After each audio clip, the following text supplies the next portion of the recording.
Esta conversa aqui hoje vai mudar a forma como você enxerga algumas marcas. Não é só sobre café, gente, é sobre negócios. E eu recebi aqui uma mulher que realmente entende do negócio do agro. Rosani, que honra te receber aqui no Ruralcast.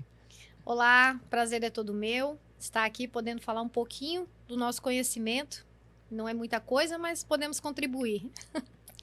E olha, gente, ela falando não é muita coisa. Olha, assiste aí, confere para você ver. Que história linda que a gente trouxe nesse episódio, tá? Imperdível.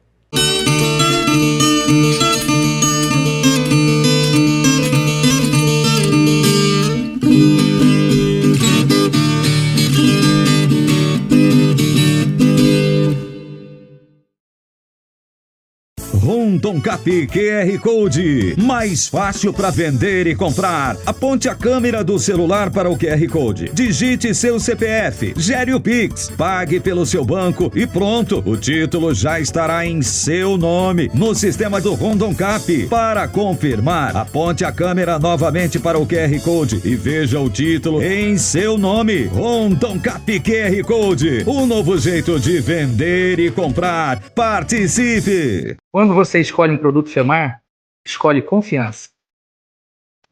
Cada lote é testado com rigor. Só chega ao mercado o que a gente confia.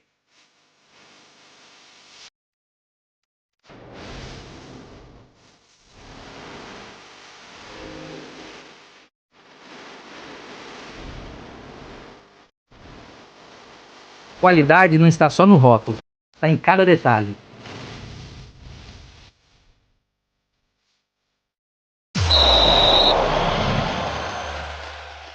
Com a Uninternet, sua casa vira um verdadeiro estádio de futebol. São 650 MB de velocidade, mais app premium para você não perder nenhum lance. Além de concorrer a uma televisão Smart 65 polegadas, uma JBL e uma camisa oficial da Seleção Brasileira. Brasil! Aproveite, essa oferta é exclusiva. E vive a emoção do Hexa sem travar.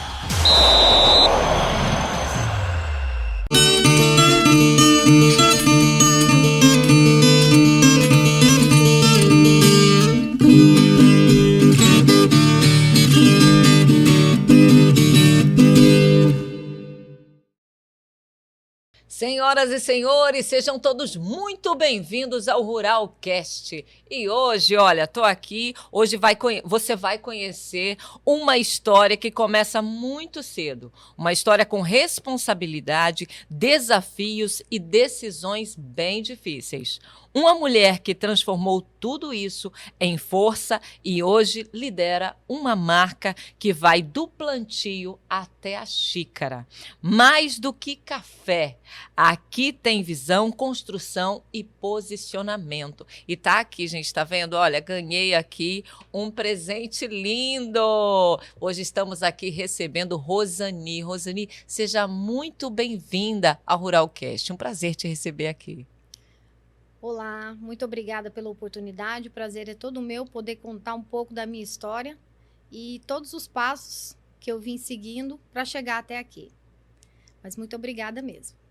Pois é, gente, hoje a gente está aqui ó, em Porto Velho, como eu falei, né, essa semana estamos aqui gravando em Porto Velho. Rosani chegou agora há pouco e trouxe aqui esse presente pra gente. E olha, a gente vai contar, quero saber um pouco aí, né, de cada coisa, começando mesmo lá no início ali com a história dela, mas ela trouxe presente aqui pra gente. Já vou abrir porque uma das coisas que me encantou, eu acompanhando aqui, vendo a história, a marca do Com Café, as embalagens, e as embalagens super diferenciadas, e eu vou abrir que a gente ganhou café. Ó, vou deixar aberta aqui para a gente mostrar, e eu fazendo bagunça aqui já, né? Mas olha aí! Não, olha aí, gente. Não, e o destaque, né? Vermelho, amarelo, olha. Gente, temos café. Ô, Vavá, se deu bem, hein, Vavá? Ó, porque isso aqui eu fico lá em Cacoal, ó. Vai ficar aqui com o Vavá, gente. E não é só café, ó. Tem também bacon. Uau! Gente, foi surpresa, tá? Que eu deixei para abrir aqui com vocês, ao vivo. E olha, vários produtos e essa embalagem de café. Mas, Rosani, na verdade, você acaba indo além dessas embalagens, né? Eu vi alguma coisa assim no azul também, né? O que é essa mudança dessas embalagens? Nós trabalhamos com blends de café. E o que seriam esses blends? Nós trabalhamos com o tradicional, que atende, né, o mercado geral. E durante toda a nossa trajetória, nós fomos criando blends.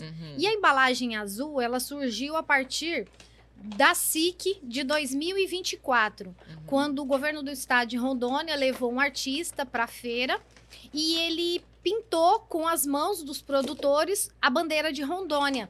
E as cores ficaram muito lindas, a bandeira ficou linda na SIC. E aí, através daquela bandeira, eu me inspirei em criar uma embalagem com as cores da bandeira de Rondônia, onde eu pudesse entregar um café que fosse uma lembrança. Então, assim, nós criamos blends e temos cafés especiais e o cliente que chega na loja, ele leva essa embalagem como uma referência do estado de Rondônia. Então, as cores lembram a bandeira de Rondônia. E essa foi a inspiração, porque o café robusta, amazônico, produzido em Rondônia, levando a imagem e a bandeira de Rondônia. Uau! Não, gente, eu fiquei aqui, ó, tirando tudo hoje essa bancada, porque nunca foi assim, tá? A gente acaba tendo tudo aqui arrumadinho. Hoje não, hoje eu cheguei aqui bagunçando, ó. Mas muito bom. A gente vai deixar os produtos todos aqui. E, Rosani, eu já comecei hoje assim, né? Totalmente diferente, indo lá para o final. Mas eu quero de verdade começar com a tua história, porque assim, quando eu soube um pouco, uma coisa que me chamou muito a atenção, você iniciou tudo muito cedo e também assumiu responsabilidades muito cedo. Quero começar aí com algo que te marcou pelo que você fala a partir aí de uns 12 anos, né? Conta um pouquinho pra gente o início dessa história. Isso, eu cheguei com os meus pais em Rondônia em 84. Meu pai era bancário no Paraná e quando nós viemos para Rondônia, ele veio com um caminhão, decidido a trabalhar com o que tivesse disponível. E na época, logo em seguida que nós chegamos em Rondônia, houve a abertura do quê? Do garimpo do Bom Futuro, que fica em Ariquemes. E meu pai se aventurou no Garimpo Bom Futuro, tudo, né? E a minha mãe, naquela época, começou a seguir ele nos caminhos do garimpo. Sim. E eu tinha 12 anos, a minha irmã tinha 7 para 8 meses e a outra em torno de 7 anos. Só que lá a dificuldade era muito grande. E aí, nessa transição de adaptação de tudo isso, houve uma época em que eles se voltaram para um garimpo chamado Muquem, que vinha aqui para o Amazonas. Naquela época, como hoje, a 319 é intransitável na época de chuva, naquela época era muito pior. Então, meu pai veio com o caminhão e com a minha mãe. E eu tinha 12 anos. E aí, o que aconteceu? Eles chegaram numa época em que começou a chover e eles não conseguiam voltar. Só que a gente não tinha comunicação como a gente tem hoje. Não tinha como se comunicar. E eles passaram 4 meses sem dar notícias. Uau! E naquele momento eu achei que eles não voltavam, né? E aí, com 2 crianças, eu com 12 para 13 anos, assumi ali a responsabilidade delas. E meu pai... Você estava com 12, as outras crianças estavam com que idade? 7 e 8 meses. 8 meses! Uau! E aí, nessa época, eu tive a ajuda muito importante de uma senhora que chama Albina Marció Sordes, que era uma vizinha. Hoje ela leva o nome de uma escola lá da cidade. Então, ela me dava todas as orientações. E essa cidade, qual que é o nome dessa cidade? Ariquemes. E ela passou a me dar todas as orientações que eu precisava, me auxiliar. E ali a gente seguiu a vida, né? 4 meses depois, minha mãe voltou. E por que ela fazia tudo isso? Hoje eu não julgo, eu entendo o lado dela, tudo. Mas meu pai sempre teve problema com álcool. Então... ela acompanhava no sentido assim, eu preciso ir para trazer algo melhor para as minhas filhas. E era isso que ela fazia. E eu acompanhei, tentei ajudar na melhor forma que eu consegui.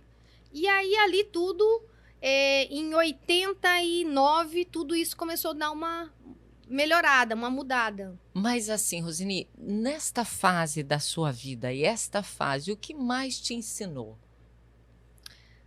Olha, desafios, eles são diários. Se você se pegar com o problema e não buscar a solução, você só está arrumando mais um problema.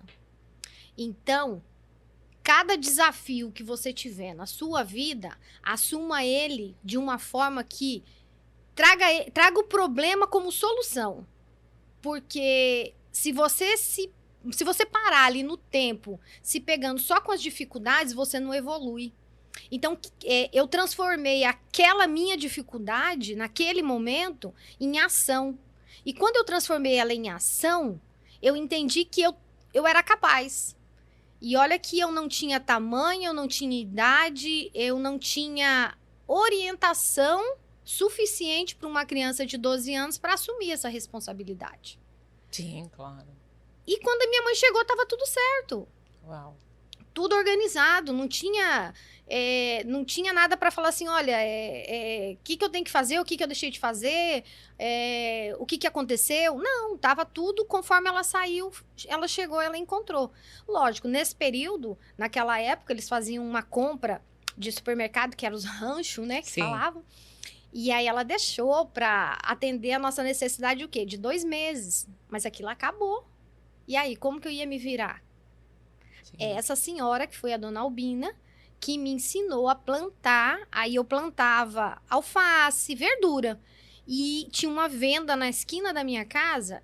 Eu trocava as minhas verduras que eu colocava a bacia lá por outros alimentos que eu precisava, que daí seria o arroz, o feijão, o óleo. Então, assim, o empreendedorismo, ele nasceu da necessidade. Uau. Mas assim, Rosane, como que esse contexto aí, né, no caso, a família desta forma, como foi a influência, né, no caso que você teve aí dessa família, desse convívio que você está falando aí dos vizinhos, das pessoas próximas aí, que isso teve na tua mentalidade? Porque assim, quem às vezes, a gente acaba, como a gente estava conversando aqui, levando de fato essa informação, essa história para conectar realmente com outras pessoas, para elas se inspirarem, né? E às vezes pessoas que podem estar passando, às vezes nem metade disso que você passou, né? E às vezes ela conseguir realmente olhar para si e tirar o melhor disso. Quando você olha para trás e você vê nesse contexto seu familiar e ali os vizinhos e tal, o que isso influenciou na tua mentalidade? Ele influenciou em tudo. Porque quando você se vê numa dificuldade e você encontra apoio, não importa se é de um parente, se é de um vizinho, não importa. Sim. Mas se você encontra uma rede de apoio, você se sente fortalecido. E eu acho que eu encontrei esse apoio. Então, foi isso que me fortaleceu. Muito que, assim, não é remota a palavra que eu queria usar, muito que generoso da parte das pessoas ter um olhar para aquelas crianças que estavam ali. Mas, assim, a gente tinha, na época, pessoas muito... de coração, realmente. Hoje a gente não pode confiar nas pessoas. Hoje a gente vive uma outra realidade. Então, assim, se a gente voltar aí a 30 anos atrás, a realidade era outra também dessas outras pessoas. E eu acho que elas tinham um olhar mais com o coração. Eu acho que era isso. As pessoas hoje, elas olham muito pro egocentrismo, para elas mesmas. E eu acho que eu encontrei pessoas que me acolheram naquela época e que foram fundamentais para o meu crescimento. Ah, entendi. Maravilha. Eu queria começar, né, como a gente iniciou aí falando, contando um pouquinho mais, né, dessa sua origem, dessa sua história. Mas pós isso, você também chega ao seu trabalho com o banco e passou muitos anos lá, né? Exato. E como que foi aí essa transição, esse seu momento com o banco e o que dessa história toda você utiliza para hoje, para você chegar aí a Concafé? O que o banco te trouxe? Bom, o banco, eu falo assim que o banco na minha vida, ele foi a minha escola, né? Poucas oportunidades nós tínhamos em Rondônia, em especial em Ariquemes. E através de tudo que eu vivia né, no meu meio familiar, de tudo que a gente passava de dificuldades, eu muito cedo entendi que não era aquilo que eu queria para mim. Então, assim, mentalmente, eu mentalizava que eu precisava fazer algo que mudasse a minha realidade. E aí, com essa questão de estar ali muito próximo dos vizinhos, tudo, quando a minha mãe retornou desse período, ela começou a trabalhar vendendo roupa, vendendo algumas coisas. E aí eu consegui arrumar um emprego com 15 anos numa empresa chamada Marajó. O que era a Marajó? A Marajó era uma empresa que comprava cacau em Ariquemes. E ela era da Bahia, tudo. Então, assim, eu comecei trabalhando na Marajó, amontoando cacau. Quando estende o cacau para secar, então eu recolhia aquele cacau, fazia virada, aquelas coisas assim, com 15 anos. Logo em seguida, eu consegui, nesse período ali, uma amiga que falou assim, Rosane, tem um dentista na cidade, está precisando de uma secretária, você não quer ir trabalhar com ele? E aí eu fiz uma entrevista e ele me contratou. Hoje, por sinal, muito meu amigo, que é o Mauril Rigolon, lá de Ariquemes, e o Evaldo Rigolon, que era o irmão dele. E aí eu trabalhei 2 anos com eles. E eu trabalhando com eles ali, a gente atendia muita gente do comércio e com diversidade de perfil ali. E um dia eu conheci uma mulher chamada Fátima, que fazia tratamento lá. E ela viu o meu estilo de trabalhar, a forma como eu abordava os clientes, como eu tratava. E um dia ela me ligou. Olha, eu tenho uma vaga no banco para telefonista. Você não quer fazer um teste? E aí ela falou assim, é só 6 horas por dia. Para mim, não era nem o salário que estava em jogo. Era eu ter tempo, porque eu ia trabalhar ali de telefonista e eu ia conseguir continuar vendendo, ajudando a minha mãe a vender roupa. E aí eu conseguia ter uma outra renda. E aí eu aceitei. E eu fui lá, fiz o teste com ela, passei e ela me contratou como telefonista. Então eu já tinha 16 para 17 anos, mais ou menos aí. Então, assim, foi muito rápido ali essa transição. Eu não me lembro muito bem, mas acho que foi de 14 para 15 eu fui para Marajó, daí eu fiquei uns 6 meses. Eu sei que com 16, quase 17 anos, eu já estava no Bamerindos, como telefonista. E naquela época não existia transmissão online, era só via telex. Não sei se muitos sabem o que é telex, mas é uma máquina de escrever digital, né? Que escrevia e levava uns 20 minutos para chegar a mensagem no destino. E aí eu me desenvolvi ali, trabalhando com telefone, mas eu desenvolvi habilidades com telex. E aí ela falou assim, não, olha, você tá indo muito bem com o telex, eu vou deixar o telex e o telefone para você. E assim eu comecei no banco. E quando eu completei 18 anos, aí eu fiz o teste para contratação e fui contratada e efetivada aos 18 anos pelo Bamerindos. Passei por todas as fusões. Trabalhei no Bamerindos até 95, de 95 a 2012 no HSBC. Aí eu tive um afastamento pelo HSBC e depois eu retornei em 2016 no HSBC. Fiquei mais 1 ano e meio e aí o banco foi vendido para o Bradesco e eu fiz a fusão para o Bradesco também. Ou seja, eu tive uma carreira consolidada com o banco, instituição financeira, de 33 anos. Então, assim, o banco foi a minha escola, foi o que me ensinou, o que abriu as portas e me trouxe tudo que eu tenho hoje. Não que eu não tenha também desenvolvido as minhas habilidades, claro. Mas o banco realmente foi a minha escola. Entendi. E em que momento aí, Rosane, que nasce a visão de fato empreendedora daí? Nasce lá no começo, mas o que eu desenvolvi ela mesmo como que eu vou te explicar? Mais uma fase de dificuldades, né? Então, em 98 eu me casei. Eu comecei a namorar com meu esposo em final de 92, 93. E aí, em novembro de 98, nós nos casamos. Foram, assim, momentos muito difíceis financeiramente. Eles já trabalhavam com café e eu continuava no banco. Só que aí, quando foi lá por volta de 99, 2000, eles tiveram uma crise financeira muito grave. E aí as dificuldades foram enormes. Eles tinham patrimônio, mas estavam muito endividados.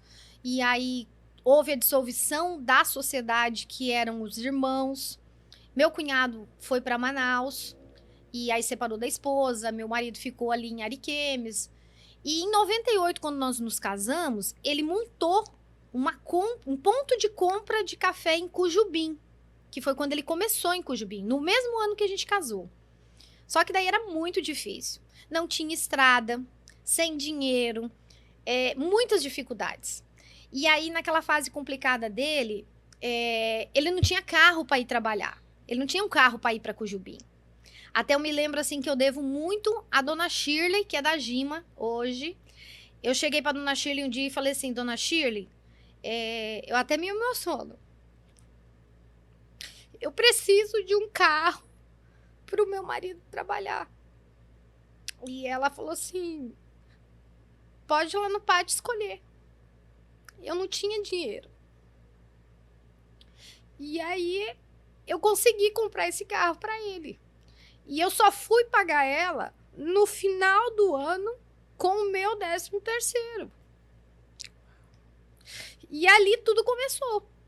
E aí ele conseguiu a desenrolar e conseguiu fazer as coisas andarem naquele período. E foi muito legal, porque foi uma fase... que bonito isso, né? No sentido, assim, de você realmente se emocionar e lembrar, né, com esse carinho de alguém que Então, realmente te ajudou. isso. Eu sempre falo assim que eu tive pessoas abençoadas na minha vida. Mas assim, Muito bonita a sua emoção. muitas pessoas. E tem uma coisa que eu sempre carreguei, que foi assim, ser muito transparente com as pessoas e muito honesta. Então, assim, eu até sofro às vezes com isso, porque eu quero que as pessoas sejam da mesma forma comigo, e na maioria das vezes a gente não é correspondido dessa forma, né? Mas, assim, eu tenho muita gratidão com a dona Shirley. Ela, nesse período, ela foi fundamental. Ela não quis saber se eu tinha condições. Ela simplesmente abriu as portas para mim e falou assim: não, vai lá no fundo do pátio, escolhe o carro que você precisa para ele e depois a gente conversa. Eu assinei uma promissória para ela. Então, quer dizer, para mim, nem a promissória não tinha valor. O que tinha valor para mim era ela acreditar no meu potencial naquele momento. Sim. E aí, tudo isso transgrediu de uma forma mais leve, vamos colocar assim. Enfim, tudo começou em 98 com a implantação da compra de café em Cujubim e o meu marido trabalhando lá. 98, né? Então, ele sempre trabalhou com café. Eu não tinha nenhuma ligação com o café até a gente montar essa compra de café em Cujubim. Enfim, e aí a gente passou por essa fase ali muito apertado, comprava e vendia, tinha que comprar e, tipo assim, comprar numa semana, vender na outra para conseguir pagar os agricultores. Nunca tinha dinheiro, era sempre faltando. E safra de café, ela se resume, hoje ela até estendeu um pouco mais no estado de Rondônia devido ao Robusta Amazônico ser um híbrido que se adaptou à nossa região, então ele tem, né, um outro tipo de produtividade. Mas na época era a outra variedade de café. Então a safra, ela praticamente se resumia em 4, 5 meses. E aí a conta na minha casa não fechava. Por quê? Meu marido trabalhava de 4 a 5 meses, mas a gente tinha despesa de 12. E aquilo foi me sufocando, né? Porque chegou uma fase que já tinha mais de 10 anos e eu já não estava mais dando conta de sustentar toda aquela situação. E ele vendo isso também, a iniciativa partiu dele.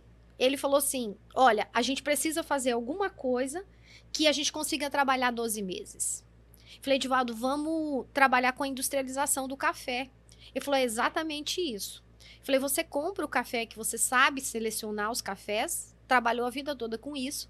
Então vamos colocar essa marca que é o Com Café em café industrializado. Mas, assim, ali já existia, de fato, naquele momento da compra e venda, já era Com Café? Ou é nesse momento que nasce a Com Café? Não. A Com Café, ela foi criada em 1989 pelo meu sogro e pelo Márcio Martins, que hoje, né, ele é produtor de touro, Nelore, e eles eram sócios. Então, a fundação da Com Café, ela nasceu em 89, contrato social. Mas Com Café vem de comércio de café.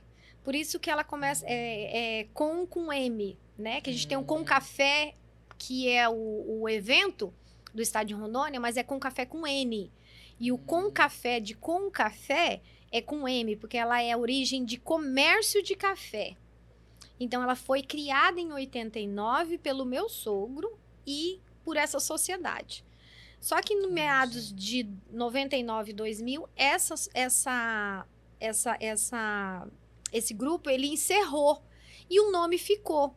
E aí ficaram as dívidas, os problemas, tudo isso. E em 2005,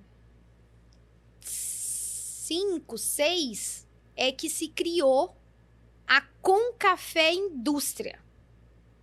Aí surgiu a Com Café Indústria, porque a Com Café Cerealista, ela sempre existiu. Então, com os problemas, foi surgindo o quê? A Com Café Torrefação, a indústria. Só que nós não tínhamos dinheiro para comprar o café para colocar na indústria, porque o café que a gente comprava, a gente tinha que vender para pagar os clientes. E aí, eu consegui um financiamento no banco, no meu nome, e nós começamos ali com esse pouquinho. E aí, meu marido comprava o café, 10 sacas, torrava final de semana, moía, a gente empacotava. Meu sogro ajudava, porque meu sogro já tinha uma experiência maior nisso. E na segunda-feira, tinha 10 fardos de café preparados e a minha mãe tinha um Fusca. E a minha mãe sempre foi muito desenrolada, muito ativa. Hoje ela tem 69 anos, mas ela é super ativa. E a minha mãe saiu para vender. Então, ela sempre foi muito boa de conversa, conhecia muita gente. E a minha mãe saiu de Fusca vender esses 10 fardos.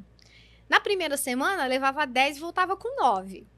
Na segunda semana, levava 10 e voltava com 7. E assim foi andando o processo. Só que as pessoas me conheciam no banco e conheciam o Edivaldo também. E aí eu comecei a levar umas amostras de café para um aqui, um ali, e falar sobre o nosso café, que era nós que estávamos produzindo, e minha mãe também, e o Edivaldo também falava. E aí a notícia começou a correr. E as pessoas provavam o café e eles gostavam do café. Então, qual é a melhor propaganda que se tem? É o boca a boca. O cliente gostava do produto. Onde você comprou esse café? Ah, é da Com Café. Ah, não, vou lá comprar, eles vendem. E assim começou a crescer o negócio. Sim. E quando foi por volta de 2012, meu sogro faleceu. 2010, meu sogro faleceu. Exatamente, 2010 meu sogro faleceu. E aí, quando eu pensei que estava tudo resolvendo, que as coisas estavam andando, meu sogro falece. E aí o Edivaldo teve um problema de saúde grave e a gente passou ali pelo menos uns 5 anos fazendo tratamento. Uau. Não consegui nada aqui, aí ele teve problema de coluna, um monte de situação. Aí fez cirurgia de coluna, fez cirurgia de vesícula, um monte de coisa. E não melhorava. Mas enfim. Quando foi em 2015, ele chegou para mim e falou bem assim, olha, se nós não começarmos a plantar café, nós vamos ter que fechar a indústria. Eu falei, mas por quê? Ele falou assim, porque o café de Rondônia, ele não tem qualidade. E a gente não tem como se manter no mercado se a gente não tiver qualidade, porque a gente vai ser só mais uma marca. E nós precisamos mostrar que nós temos qualidade. E como que eu vou mostrar que eu tenho qualidade comprando de terceiro sem ter uma rastreabilidade? Eu preciso plantar. Então, essa visão de crescer com a indústria partiu primeiro dele. E ele se desafiou. Porque o Edivaldo, ele tem o 2º grau, passou por várias dificuldades aí, né? Porque até chegar ali, a coisa foi feia. E aí, ele me vem com essa proposta. E aí, quando foi em 2016, ele falou assim, olha, eu marquei uma visita. Eu falei, você marcou uma visita aonde, Edivaldo? Ele falou, lá em Rolim de Moura. nós vamos fazer uma visita num senhor lá, que ele é uma referência em clones de robusta amazônico, que dá bebida de qualidade. Falei, então vamos.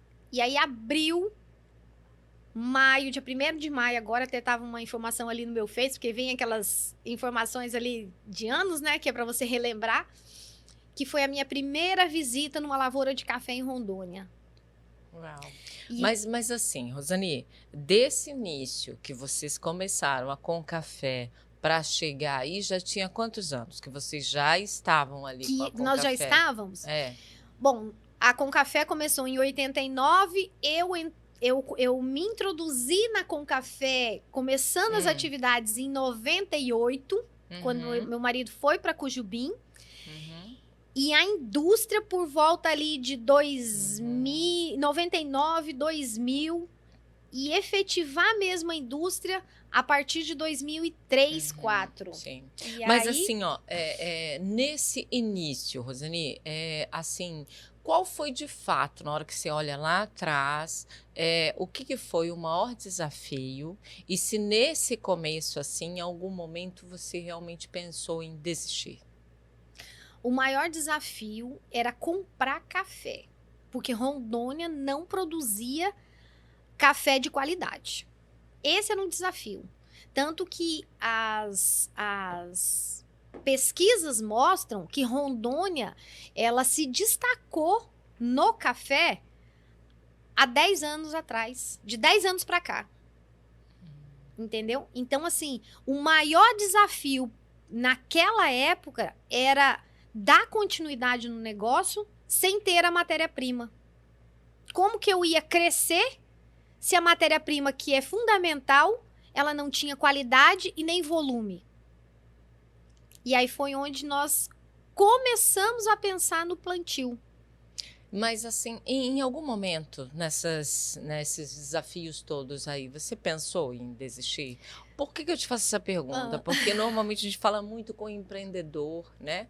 Hoje estamos aqui com o Ruralcast, algo realmente direcionado, né, ao mundo do agronegócio.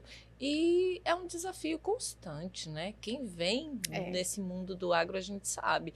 Então, e como a gente chega muito a esse público, é legal as pessoas saberem, né? Olha, fulano também passou por isso, né? Você teve alguma coisa assim nesse Olha, momento? que eu vou te falar? Eu acho que não sei se isso é normal ou não, mas eu nunca pensei em desistir. Olha, isso é muito bom. Muito Eu bom. nunca pensei em desistir. Porque o não eu já tinha. Aí eu vou desistir. Então eu precisava ir atrás do sim. O não eu sempre tive. Sim. Então, desistir, não. Agora, mudar ao longo do percurso, isso é fato. A gente faz um plano e Deus programa outro. E a gente precisa entender os desígnios de Deus também. De repente, aquilo que você se projetou e que você programou não era para acontecer naquele momento. Então, entender isso também faz parte do crescimento. E agora, desistir, não. Eu não me lembro de ter falado assim, não, agora eu desisto. Não. Legal. E o mais legal de tudo isso é que quando as coisas começavam a aparentar que não estavam bem, eu e o Edivaldo sempre sentávamos e alinhávamos isso. E conversávamos. Não vamos fazer assim, vamos fazer assim. Eu acho que assim não vai dar certo. O que você acha disso? Então, essa cumplicidade com o crescimento, eu e ele sempre tivemos. Sempre. Sempre, Entendi. sempre, sempre. Eu acho que isso foi importante e fundamental. Clareza e coragem. Clareza, coragem e respeito com o espaço e com os fatos do momento, entendeu? Entendi. E isso é importante. Sim. Então, no caso, né, o maior desafio foi realmente a questão do café, né? Encontrar um café de qualidade. E aí esse foi o momento realmente assim, digamos, de virada de chave Foi. para vocês realmente iniciar a... Foi essa virada de chave, porque daí, a partir dali, que foi em 2016, que nós fomos fazer essa visita, no seu Geraldo Jacomim, lá na região, e aí foi ali que a gente entendeu que realmente a gente precisava começar a plantar café. Porque para mim manter a qualidade, rastreabilidade e entregar um produto realmente no formato que eu me propunha a entregar, eu precisava plantar. E aí plantar como? A pergunta vinha. Como, por quê? Novamente, sem recurso, sem terra, a gente não tinha área para plantar, não tínhamos nada, não tinha nenhuma instrução, porque o Edivaldo não é agrônomo, nunca trabalhou com lavoura, eu também não. E aí, como que você vai começar a plantar se você não sabe plantar, você não sabe preparar, você não tem terra e o fator principal, o dinheiro. Mas aí, novamente, aparece o quê? Anjos na minha vida. Aí, meu vizinho, hoje, onde eu moro, na minha casa, é o Edmar. O Edmar era o gerente do Banco da Amazônia. E aí, numa rodinha de conversa, nós começamos um papo sobre o plantio. E ali tudo começou. E aí foi onde nós colocamos em prática muitas atividades, fomos atrás de conhecimento, o Edivaldo se especializou e hoje a gente tem um plantio que é referência no estado de Rondônia. Mas só assim para a gente entender melhor. Aí hoje todo o teu plantio ele está na cidade de Ariquemes. É mais ou menos o quê? Quantas áreas? Como que é esse teu plantio hoje? Não. Hoje a gente tem uma logística bem desenhada. O que é essa logística bem desenhada? Nosso plantio hoje ele está localizado em Cujubim. Tudo é produzido lá. Lá é a fazenda com café.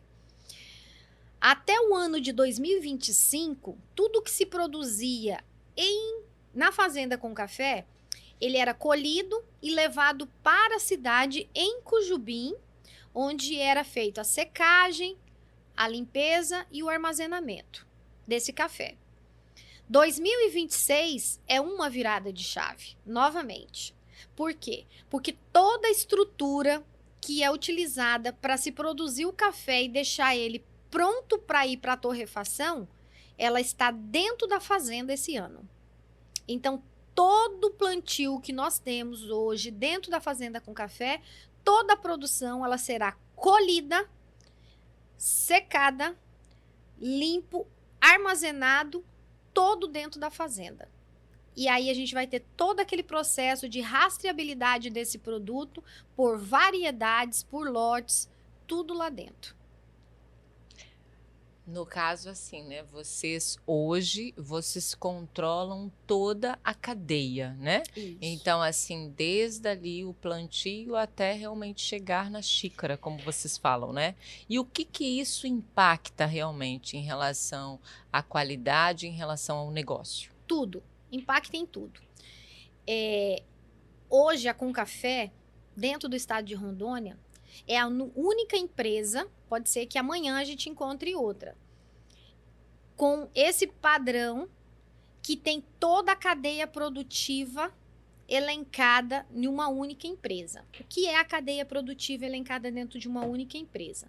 Hoje a Concafé, ela planta, colhe, seca, limpa, armazena e seleciona os grãos para irem para a indústria. E a gente industrializa e vende. Então, eu tenho do começo ao fim toda a cadeia produtiva do café dentro da Concafé, que é o grupo. Então, isso é muito importante. Por quê? Quando você planta, você sabe o que você está entregando. A gente entrega uma qualidade que, se o cliente buscar a rastreabilidade do produto, esse ano ainda não, mas o ano que vem, o café que o cliente tomar, pelo QR Code, ele vai estar sabendo qual safra ele está tomando aquele café e qual a variedade ele vai estar tomando. Porque o Robusta Amazônico, ele é um café tão perfeito que ele te dá, assim, uma gama de sabores e de uma explosão de sabores e de variedades a se plantar. Então, você pode trabalhar ali no plantio uma imensidão de variedades. E são todas muito boas. Todas. Tanto que o Robusta Amazônico hoje está despontado, atravessando fronteiras. E isso dentro da Concafé a gente está procurando sintetizar dentro do plantio. Por quê? A ponta, ela é muito importante para a entrega.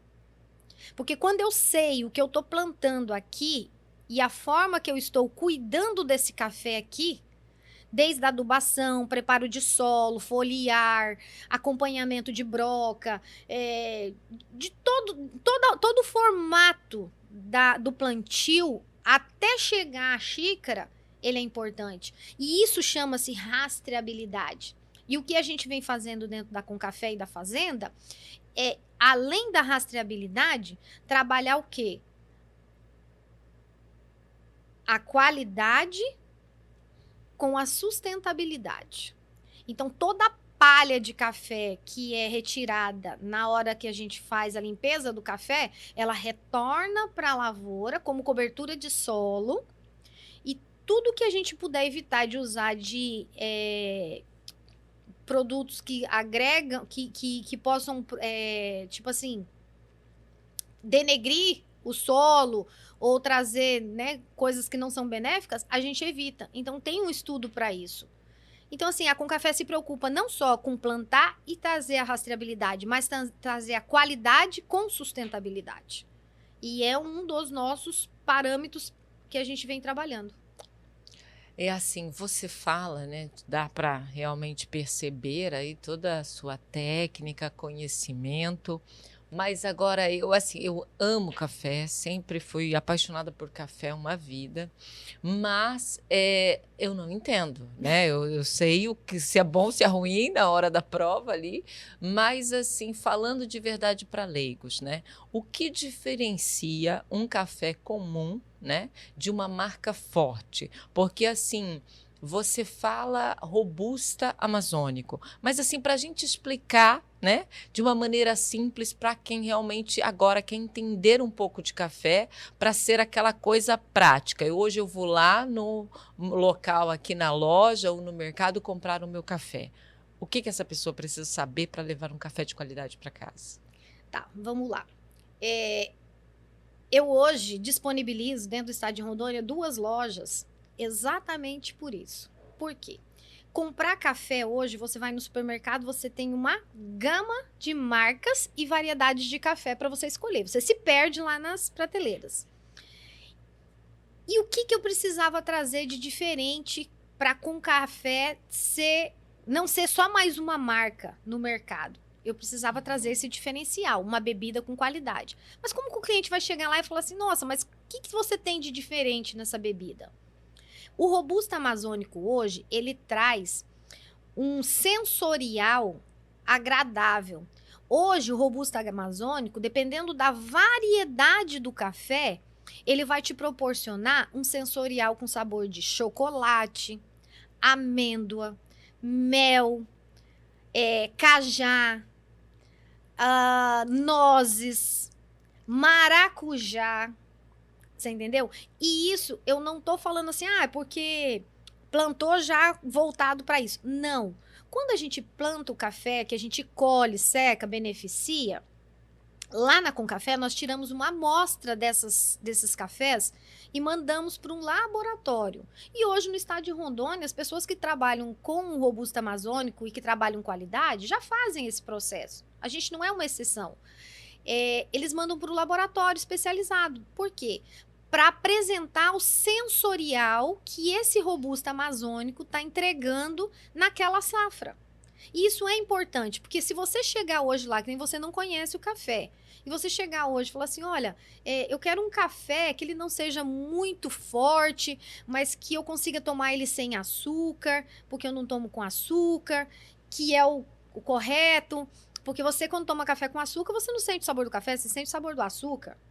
O seu cérebro, ele não vai trabalhar o seu paladar para o café, e sim para o doce do açúcar. Então, você estragou o café. E hoje o Robusta Amazônico entrega isso, sensorial. E um sensorial com robustez, com qualidade, com sabor.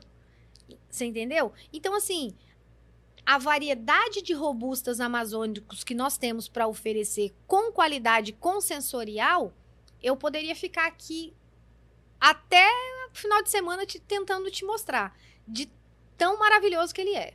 Mas assim, não é difícil de você encontrar esses sabores nesses cafés. E nós lá na Concafé, que trabalhamos com o quê? Com variedades, né? A gente tem lá o tradicional, o gourmet, o superior e o especial. Essa seleção, ela é feita e pensada desde o plantio.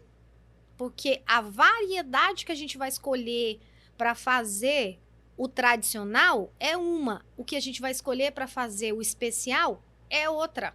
Porque o especial é um café que você não vai vender ele em gôndola. É um café que você vai vender num empório, que você vai vender para uma pessoa que realmente tem um sensorial mais trabalhado. Então, é esse mundo mágico que o Robusta entrega. Entendi.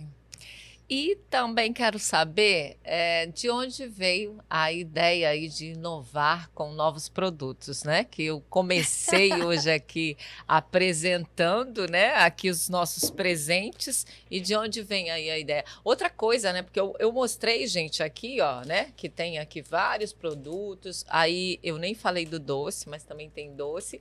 E aqui está, ó, um licor, né? Isso. Um licor. Eu tava aqui até doida para experimentar, gente, esse licor. Olha aí, ó. Mas eu tô vendo que tá bem lacrado ali. Já fiz tanta bagunça aqui nessa mesa hoje que eu não vou me arriscar. Mas depois eu vou experimentar e deixar a nota aqui para vocês, tá? Mas tem um licor também. Mas e como que veio, Rosani, essa ideia de inovar aí nos produtos? A ideia de inovar os produtos aconteceu a partir do momento que café é peso e não é volume. Então, é lastro de caminhão. E eu sempre falava pro Edivaldo assim, Edivaldo, esses caminhões estão indo vazio, eu preciso arrumar alguma coisa para colocar na parte superior desses caminhões. Porque aí tira custo de viagem. Porque o café é peso. Então, aí você coloca o café no lastro, que a gente chama, né, que é no chão do caminhão. E aí você não tem como colocar até em cima do baú, porque... né, o porte do caminhão é para 7 mil quilos, 12 mil quilos, então você não pode colocar mais que aquilo. Mas eu poderia usar com produtos que fossem de volume e não de peso. E aí surgiu a ideia dos salgadinhos, dos snakes. Eu falei assim, eu acho que eu vou começar a fazer salgadinho. E nós começamos com a batata chips. Só que aí nós tivemos que abortar esse processo no meio do caminho. A batata mesmo. Por quê? A batata é um produto muito perecível e estraga muito rápido. E depende de safra. E as grandes indústrias, elas compram todas as safras de batata, né? As grandes empresas. E eu, pequenininha, começando, trazer uma carga de batata lá do sul, de Santa Catarina, do Paraná, chegar aqui, ela já chega perdendo propriedades, perdendo água. Ela não pode congelar, ela não pode resfriar, ela tem que ficar em temperatura ambiente. Sim. Então, assim, eu não conseguia manter padrão de qualidade com ela. E aí me frustrei com o salgadinho. Só que aí um dia, numa viagem com o Edivaldo, que a gente foi fazer um tratamento em Cascavel, eu provei uma batata lá e consegui um fornecedor. E aí continuamos com a batata, mas no processo terceirizado. Só que aí veio a experiência com o quê? Com a pellet de porco. Eu falei assim, eu acho que eu preciso fazer aquela pururuca também. E uma coisa foi puxando a outra. Então, assim, a ideia do salgadinho, ela veio para complementar o leque de produtos para acompanhar o café.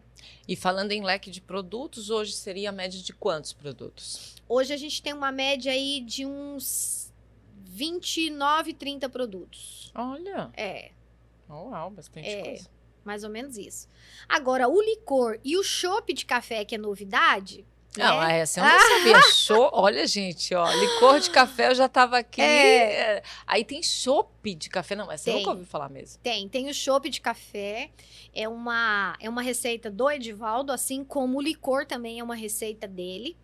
E ambos são registrados, né? E a gente tem um mestre cervejeiro, porque tudo demanda um processo. Especialista. Isso, e a gente tem um mestre cervejeiro que trabalha esse chopp de café para nós. Mas por ser um chopp artesanal, ele não é comercialmente fácil de trabalhar. Então, o que que acontece? A gente oferece o quê? Na loja, mas por encomenda. Porque o chopp artesanal, ele não pode ficar muito tempo engarrafado, que ele perde propriedade, perde gás, perde um monte de situação. E não entrega aquilo que deveria entregar. Então, assim, por encomenda a gente até produz. Mas olha, a gente está falando aí de mais de 20 produtos, né? Mais a questão de plantio até a xícara. Assim, hoje você tem uma equipe de quantas pessoas? Olha, anualmente, trabalhando regularmente, eu tenho uma equipe aí de 35 pessoas de fábrica. Na fazenda, a gente tem 12 funcionários, colaboradores. E na parte de safra, que seriam os safristas, né? Que são contratos de safra, atualmente 80 pessoas. Então, um quadro fechado aí de mais de 100 pessoas trabalhando em Uau. período de safra. Isso mesmo. E como que é a sua forma de, assim, formar e liderar equipes no agro? Porque eu sei que isso também não é fácil. A gente aprende todo dia. Essa é a verdade. Não vem manual de instrução. É igual ter filho. Não vem com manual de instrução. A gente tem orientações, mas a sua dificuldade, de repente, não é a minha dificuldade. Pode te ajudar a minimizar, mas não vai resolver. E aí a gente vai todos os dias aprendendo. Mas a minha formação de equipe, ela é basicamente... Eu hoje, por exemplo, dentro da indústria, nós temos uma metodologia de dar oportunidades.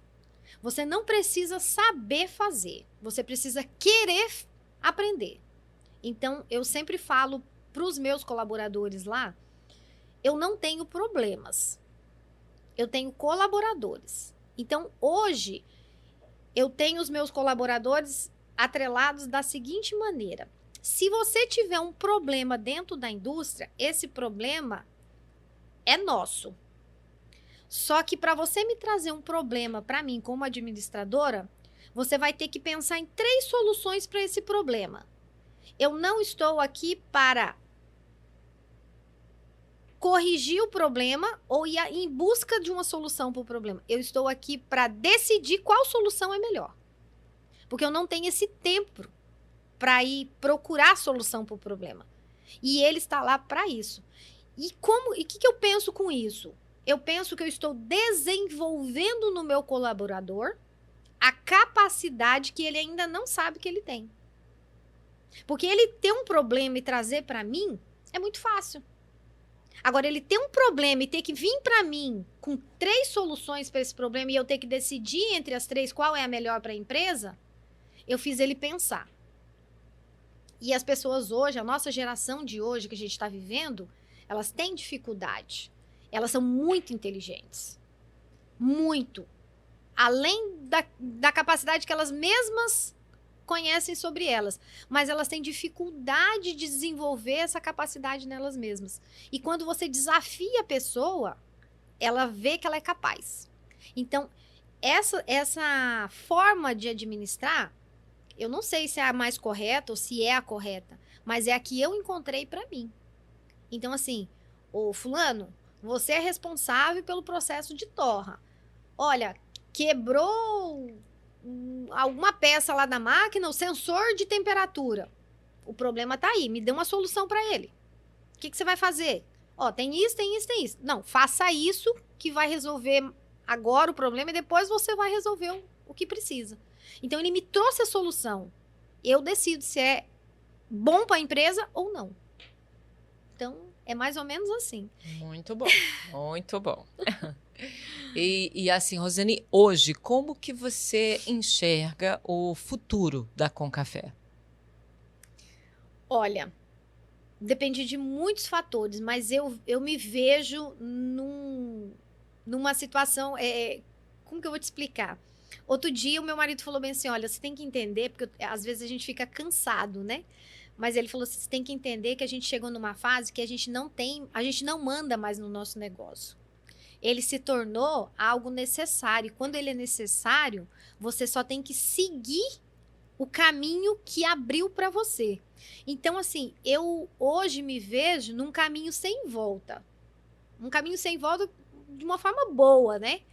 Mas, assim, a nossa proposta hoje é criar um sistema que possa levar o café de Rondônia junto com a Concafé, já industrializado, porque hoje se vê vender muito café de Rondônia em grão para fora. A exportação de Rondônia cresceu muito, cresceu, ótimo. Só que onde está o produto agregado e aonde gera o emprego realmente é a indústria. Tanto que os impostos eles já são cobrados na fonte da indústria. Por quê? Porque o governo sabe que da indústria vai sair o que precisa. Então, a indústria é a fonte.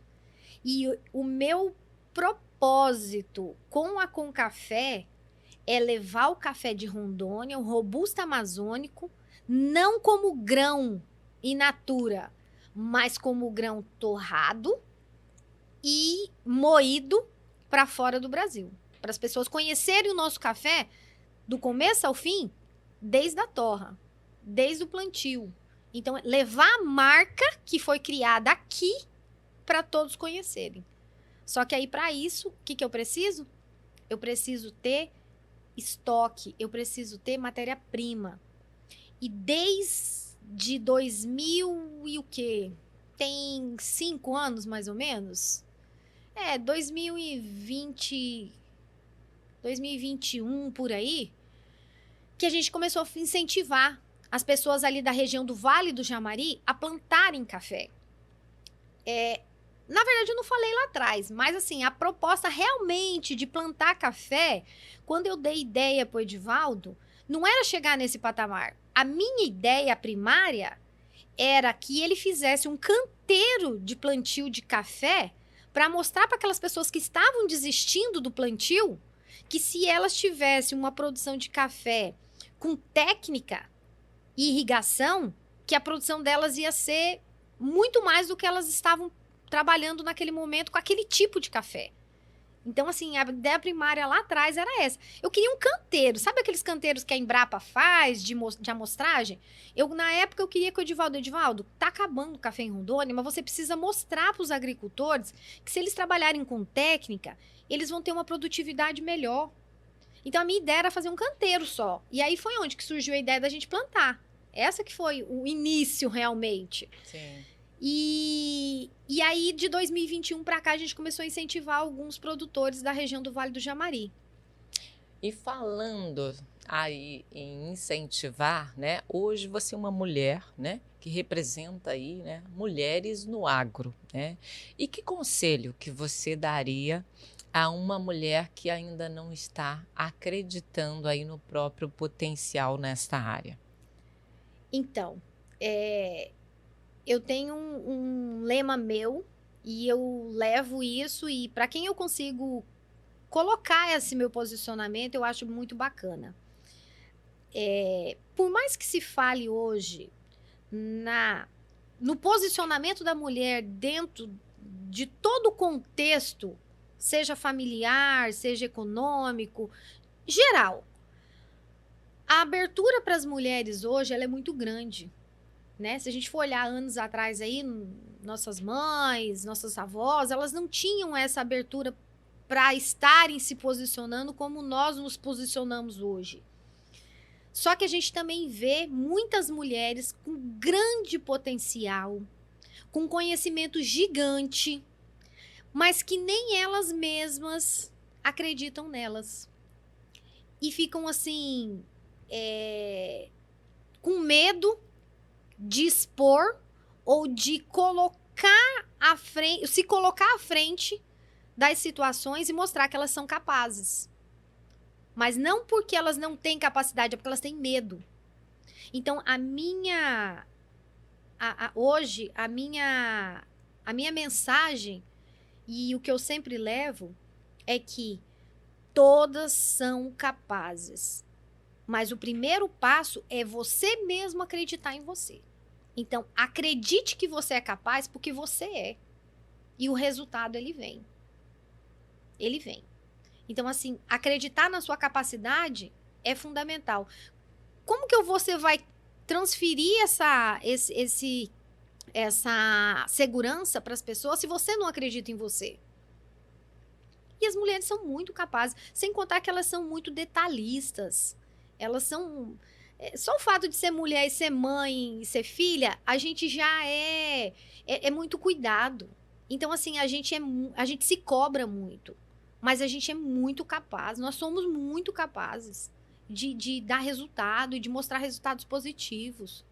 É isso que você falou, é muito verdade, né? Porque às vezes assim, você encontra mulheres que ela dá conta, né? De estar ali, às vezes, solo, né? Mãe solo, e ela ser ali empreendedora, ser mãe, ser, né, ali a empresária, dona de casa, coisa. Aí você chega, conversa com ela e fala assim: ai, menina, não sei o que eu faço, eu não tô dando conta de nada, eu não faço nada. Aí você olha e fala assim: gente, mas se ela conseguisse olhar apenas para o que é de fato a vida dela, é muita coisa, né? E ela se olha e fala assim: eu não estou fazendo nada, né? Eu não sei o que faço, eu preciso de, né? Ainda está sempre se cobrando que precisava fazer muito mais, né? Isso é uma realidade. A gente vê assim que às vezes as mulheres elas acham muitas, mas eu só cuido dos meus filhos, eu não trabalho. Como você não trabalha? Você trabalha mais que todo mundo. Então não é que você só cuida dos seus filhos, você escolheu naquele momento se fazer presente mais com os seus filhos. Não significa que você não tenha capacidade de desenvolver algo num futuro próximo. É só um período momentâneo. Na verdade, eu não sei como eu consegui, né? Eu olho para trás, mas eu não sei. Porque a vida toda trabalhei 33 anos no banco. Junto com o banco, eu conciliei a administração da Concafé, né? Junto com isso aqui. E junto com a Concafé e com a administração, né, de tudo isso, eu consegui fazer 2 faculdades. Uau! Eu fiz Direito e fiz Psicologia Preventiva. Gente. Porque eu já tinha terminado Pedagogia anos atrás. Então, eu fiz uma pós em Psicologia e fiz Direito. E ainda eu trabalhava no banco, eu administrava com café, eu tinha uma filha pequena, tudo isso. Atravessei um período em que o Edivaldo teve um período, né, de 5 anos ali de saúde e tudo, e eu consegui. Assim, foi fácil? Não foi. Dificuldades a gente vai encontrar, problemas também, mas assim, encara, aceita, coloca a cara na frente e se considere muito capaz, porque você é capaz. Uau! Roseni, olha, já tem aqui mais de 1 hora, né? Realmente que nós estamos aqui falando e com certeza ainda teria muito mais, né? Para perguntar para você. Mas eu estou vendo que a gente vai ter que marcar aqui um parte 2, né? Desse podcast.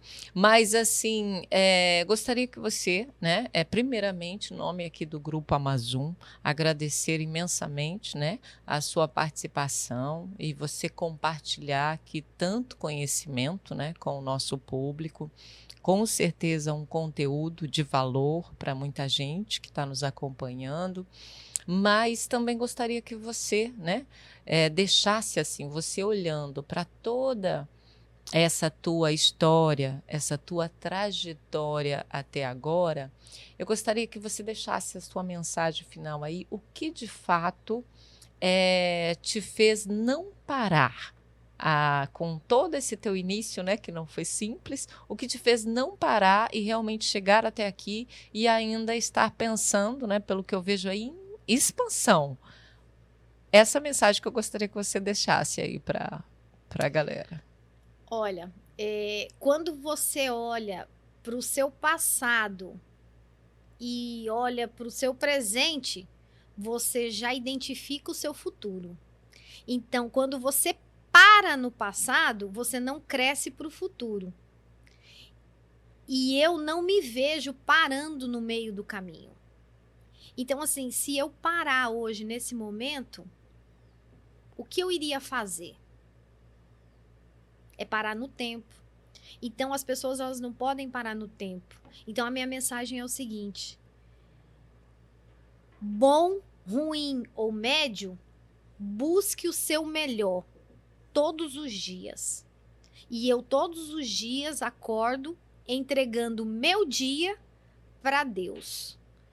Senhor, hoje esse dia te pertence. Conduza as minhas atividades e todos os meus afazeres, e neles eu o farei. Então, entrega seu dia e ele acontece. E tem uma mensagem que é muito curta, mas ela é muito forte.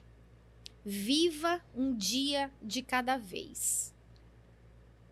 Viva um dia de cada vez. Porque se você viver um dia de cada vez, você não sofre por antecipação, você não se cobra do passado e trabalha o seu presente. Então, viva um dia de cada vez. Essa é a minha mensagem. Uau! A sua história realmente nos mostra, né, que não é sobre facilidade, né, é sobre decisão. Então, assim, obrigada de verdade por compartilhar tudo isso com a gente. E olha, vocês que estão aí nos acompanhando até agora, se todo esse conteúdo fez sentido para você, também dá aí teu joinha para a gente, compartilha de fato, que com certeza é um conteúdo de valor, que tem muita gente precisando de ouvir isso aí. E as mulheres, né? Mulheres do agro aí, fazendo tanta história aqui no coração da Amazônia. A gente fica por aqui e a gente se encontra no próximo Ruralcast na semana que vem.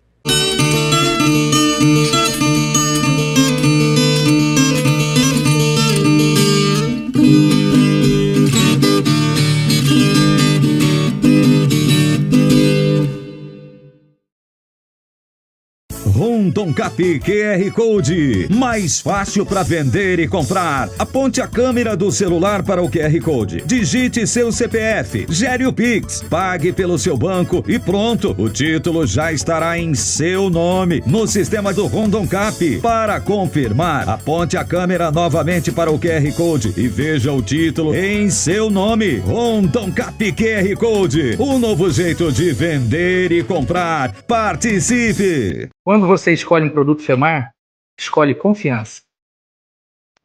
Cada lote é testado com rigor. Só chega ao mercado porque a gente confia.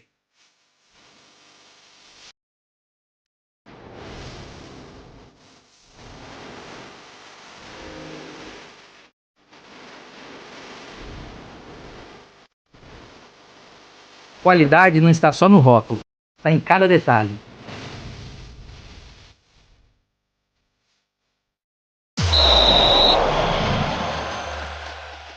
Com a Uninternet, sua casa vira um verdadeiro estádio de futebol. São 650 MB de velocidade, mais app premium para você não perder nenhum lance. Além de concorrer a uma televisão Smart 65 polegadas, uma JBL e uma camisa oficial da Seleção Brasileira. Aproveite, essa oferta é exclusiva. E viva a emoção do Hexa sem travar.